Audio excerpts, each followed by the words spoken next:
Assalamualaikum warahmatullahi wabarakatuh. Halo adik-adik, ketemu lagi dengan saya Bu Sofi dalam pelajaran IPA. Pada kali ini, Bu Sofi akan membahas tentang klasifikasi makhluk hidup.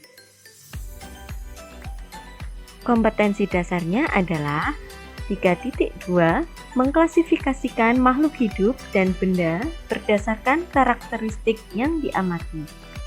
4.2 menyajikan hasil pengklasifikasian makhluk hidup dan benda di lingkungan sekitar berdasarkan karakteristik yang diamati. Adapun tujuan pembelajarannya adalah 1. Peserta didik mengelompokkan makhluk hidup berdasarkan prinsip klasifikasi. 2. Peserta didik dapat mengamati dan memahami tentang kelompok makhluk hidup yang berukuran kecil yang sebagian besar berada dalam kingdom Monera dan Protista uniseluler. 3. Peserta didik dapat mengamati dan memahami tentang kingdom tumbuhan dan hewan. Nah, perhatikan gambar berikut ya. Ketika kalian berada di supermarket, kita akan melihat barang yang dijual akan disusun dan dikelompokkan seperti pada gambar di samping. Buah akan dikelompokkan dengan buah dan sampo akan dikelompokkan dengan sampo. Begitu juga dengan barang jenis lain. Mengapa ya benda-benda tersebut disusun dan dikelompokkan sesuai jenisnya? Mari kita cari tahu dengan mempelajari materi berikut ini. Klasifikasi makhluk hidup. Klasifikasi adalah suatu cara mengelompokkan makhluk hidup berdasarkan kesamaan ciri yang dimiliki. Tujuan klasifikasi makhluk hidup adalah mengelompokkan makhluk hidup, mendeskripsikan ciri makhluk hidup, mengetahui kekerabatan, dan memberi nama makhluk hidup. Sedangkan dasar klasifikasinya adalah 1. Persamaan dan perbedaan yang dimiliki. 2.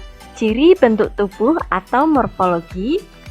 3. Ciri organ tubuh. 4. Manfaat, ukuran, dan tempat hidupnya. Nah, kita kenalan dulu yuk dengan tokoh klasifikasi. Klasifikasi pertama kali ditemukan oleh Carolus Linnaeus. Ilmu yang mempelajari klasifikasi makhluk hidup adalah taksonomi. Sedangkan setiap tingkatan-tingkatan dalam klasifikasi disebut takson. Nah, urutan takson pada makhluk hidup yaitu yang pertama takson pada hewan dimulai dari kingdom, filum, kelas, ordo, famili, genus, dan spesies. Sedangkan takson pada tumbuhan dimulai dari kingdom, divisi, kelas, ordo, famili, genus, dan spesies. Nah, klasifikasi 5 kingdom antara lain yaitu yang pertama adalah Monera, 2 Protista, 3 Fungi, 4 Plantae, 5 Animalia. Mari kita bahas satu persatu. Monera, kingdom atau kerajaan ini merupakan kelompok makhluk hidup yang paling sederhana dan hanya dapat dilihat dengan mikroskop. Contohnya adalah bakteri dan ganggang hijau biru.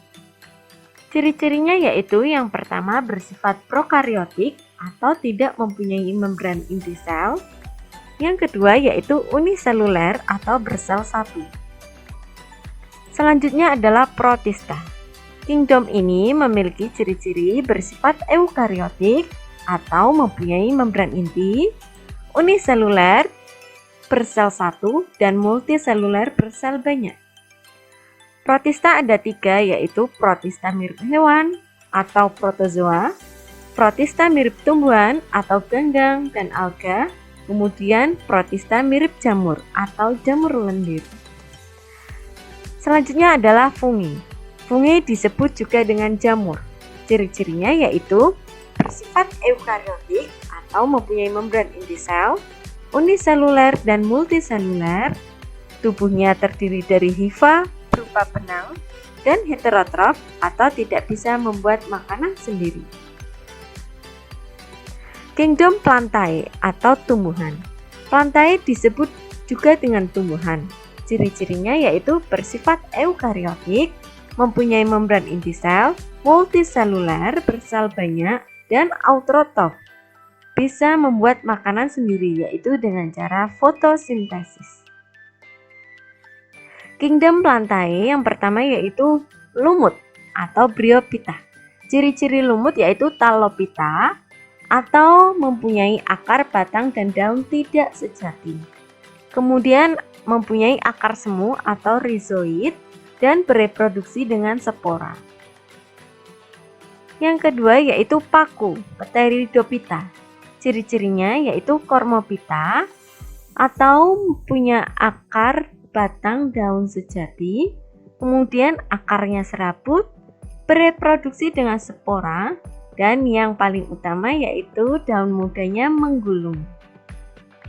Selanjutnya adalah tumbuhan berbiji atau Spermatophyta. Ada dua jenis yaitu Gymnospermae atau berbiji terbuka dan Angiospermae atau berbiji tertutup. Perbedaannya terletak pada biji, perakaran, pembuahan, dan alat reproduksinya. Gymnospermae atau berbiji terbuka. Contohnya yaitu Pakis haji, Ginkgo biloba, melinjo, dan pinus. Sedangkan Angiospermae atau berbiji tertutup dibagi menjadi dua jenis yaitu monokotil dan dikotil. Monokotil adalah berkeping satu dan dikotil adalah berkeping dua. Perbedaan tumbuhan monokotil dan dikotil bisa kita lihat pada gambar. Selanjutnya adalah Kingdom Animalia. Ciri-ciri Animalia adalah eukariotik atau mempunyai membran inti sel, multiseluler atau bersel banyak, dan heterotrof atau tidak dapat membuat makanan sendiri. Animalia dibagi menjadi dua yaitu invertebrata atau tidak bertulang belakang dan vertebrata bertulang belakang. Invertebrata. Yang pertama adalah porifera, hewan berpori.